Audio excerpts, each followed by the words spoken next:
शिकवणारे आमचे शिक्षक आमच्यासाठी प्रत्यक्ष देवतुल्य व्यक्ती आहेत आणि त्यांच्या प्रती आमच्या मनातल्या भावना व्यक्त करायचा, त्यांना धन्यवाद द्यायचा दिवस म्हणजे 5 सप्टेंबर. चिखलाच्या गोळ्याला आकार द्यावा लागतो, सोन्याला सुद्धा भट्टीत तापावं लागतं, दगडापासून जर मूर्ती घडवायची असेल तर त्याला सुद्धा टाकेचे गाव सोसावे लागतात. आणि तसंच जर मनुष्य नावाच्या प्राण्याला सुसंस्कारी माणूस घडवायचा असेल ना, बनवायचा असेल ना, तर त्यासाठी शिक्षण आणि शिक्षक दोन्ही गरजेचे असतात, तेव्हाच सुसंस्कारी माणूस तयार होतो. जगावर राज्य करणारा इंग्लंड हा देश आहे आणि या देशाच्या सांस्कृतिक परंपरेने त्यांच्या देशातील शिक्षकांना राष्ट्रपतींइतका सन्मान आणि दर्जा दिला जातो आणि म्हणून तर ते जगावरती राज्य करतात. ज्याला क्रिकेटचा देव मानलं जातं तो मास्टर ब्लास्टर सचिन तेंडुलकर. त्याला प्रसार माध्यमांनी प्रश्न केला की तुम्हाला एवढी बक्षीस मिळाली, तेवढे पुरस्कार मिळाले, तर त्यातलं तुमच्या आवडीचं बक्षीस कोणतं?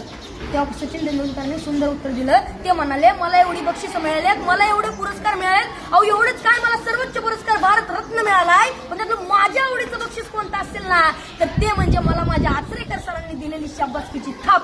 ते जेव्हा म्हणतात ना शाबास सचिन, तेव्हा त्यांची ही शाबासकी मला भारत रत्नापेक्षा सुद्धा मोठी आहे. जी की माणसं आपल्या जीवनात मोठी झाली, त्यांनी आपल्या आयुष्यातील मोठेपणाचं यशच श्रेय आपल्या शिक्षकांना दिलंय.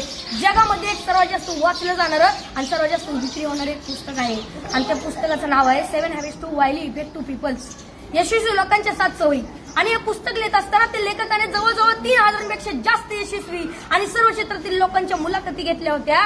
तर त्यामध्ये जवळजवळ प्रत्येक यशस्वी लोकांनी आपल्या यशाचं श्रेय आपल्या शिक्षकांना दिलंय.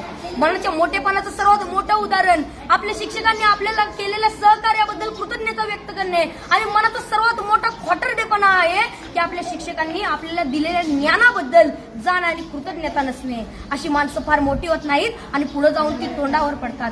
असंच एका मनाच्या मोठेपणाचा एक मोठा प्रसंग या ठिकाणी मला सांगावा असं वाटतो.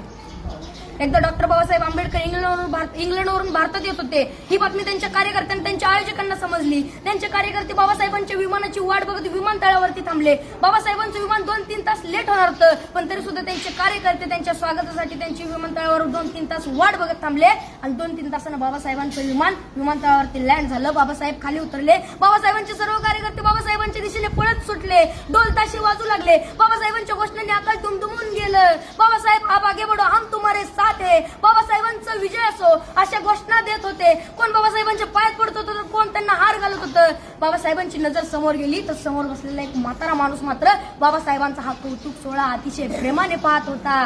बाबासाहेबांनी गर्दी बाजूला सारली आणि तडकन त्या म्हाताऱ्या माणसाकडे गेले आणि आपलं डोकं त्या म्हाताऱ्या माणसाच्या पायावर ठेवलं. त्या क्षणी सर्व लोक आश्चर्यचकित झाले.